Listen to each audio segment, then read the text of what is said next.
Most people think that money can be earned only from business or work or maybe investments. That's wrong. There is a whole category of income that comes from society. Grants, scholarships, benefits, deductions, and most people never touch it. Not because it's illegal or not because it's hard, but because they don't know where to look and they quit too early. Today I'll show you the sixth and the last axis of the Money Kaleidoscope. Why persistence beats talent here every single time.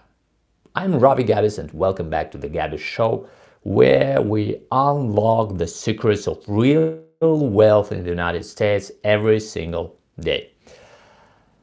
So, the last axis of the Money Kaleidoscope. We have already talked about being self-employed, about working for someone else, being an investor, running a company. We also even talked about gifts. And today, the last axis, what is here? Grants, benefits, scholarships, pension, security, social security payments, maybe free medicine, discounts on utilities. For example, in Europe, mother or father can get money for giving a birth to a child. It's a kind of family capital or mother capital, father capital. So we have such kind of things. And it's also some kind of income. And who pays? Who pays? So what do you sell here? Money never comes for nothing. Here you also sell something. Sometimes it's not easy to understand what you sell because money is an exchange tool and they never comes for nothing. You have to give something back. To understand what you give here back, we need to first understand who pays. Usually government or huge corporations. We can say, generalize as society who pays. And it means that if society pays, then you give some kind of value to the society. So you sell the value for the society. It's not always obvious what kind of value it is. For example, what kind of value you get from retired people. So they don't make money. Why does society pay? Why does society pay to these people pension or, for example, there are people with limited abilities, society pays. There are students who get scholarships. There are grants for production lines. So what's going to happen if you don't pay older people? So nobody wants to see dead old people lying on the streets. Sorry for this comparison. So it's not good for society. If you don't support students, they will have to get money somehow. If you, for example, back in Russia, families got money for children. For example, if you have the second child, you get $10,000. You have the third child, you get extra $10,000. You have the fourth child, you have money, and you're given a land. So they want to have more people in the society, in the country. Why? Because there is an idea, if there are more than 300 million people in the country, they can create that necessary inner demand and country can be self-sufficient. So there is always some kind of value for the society. That's why society pays. Then the question is how you can get more money for the value you provide. Yeah, provide more value, but it's obvious. Let's talk about something that you can touch. The first thing is information. If you don't know about some kind of benefits, you can't get them. If you start a company, you can get money. I visited Washington last year, and I talked to different congressmen, and they told me that there are a lot of money in government, and we can't even spend our budgets. So there is not enough people to give the money. That's why you have to know about that. Because if you don't know about something, it means that you've never had the goal to know. You can search on internet, you can ask ChatGPT, you can go to that organizations directly, talk to people, and then you will find out. But for example, a friend of mine, he also was in polyethylene pipe business as I was, and he used to take a grant every single day, or not every single year, and he didn't have to pay it back. So for 10 or 15 years, but I didn't do that. I didn't know how it works because I've never had a goal to do that.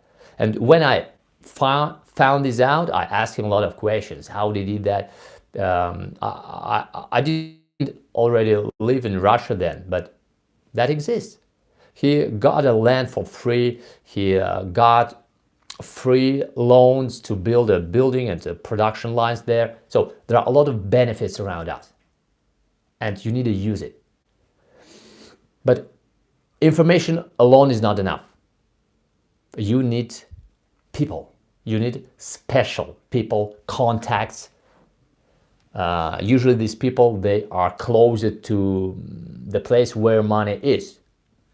Congressmen or that organizations, for example, tax, where they do deductions, yeah. Or so people are located in special places, and it's very important. Then you can solve it. I had experience when I was a teenager back then. It was in Russia. I didn't do anything, but I had a grandfather. He participated in the World War II.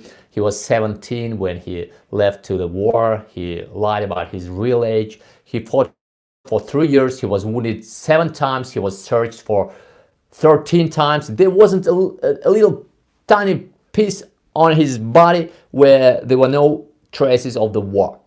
But he came back. He was very young. He was very strong, and he used to be very beautiful. And after that 13 surgeries, he looked like a new. No one believed him. And he refused all the benefits that he could get, but he refused. And then later, years ago, when he was old, they started giving apartments to the veterans. But there was some criteria, medical criteria, and he didn't match that criteria because he refused everything. And my mother went to with her girlfriend. I was a young teenager then. I don't know specific details, but they went to the governmental place where there was a special contact. He was sitting in his room. They get there, they talk to him. Maybe they knew him, maybe it was a kind of relative, but he did one thing. He took the phone, he called someone and said 4 words. Please treat him like a human being. Something like that, you know. And he got his apartment because of that contact. Otherwise, he would just die behind the door and would never get it. This is how it works. You need that contacts. But if you don't have contacts, you can build them. You can create that contacts. When I talked to congressman in Washington back last year, he told us, if you come here, if you come to Capitol, you enter one door, you talk to those people, they will be very glad to see you, they will be smiling, but as soon as you close the door, they will forget about you. That's why you need to come again and go to the next door, and then the next door, and then the 4th door, and then again these doors, and then you call them and give them present for Christmas or New Year is coming, so they start recognizing your face. And then they always have money.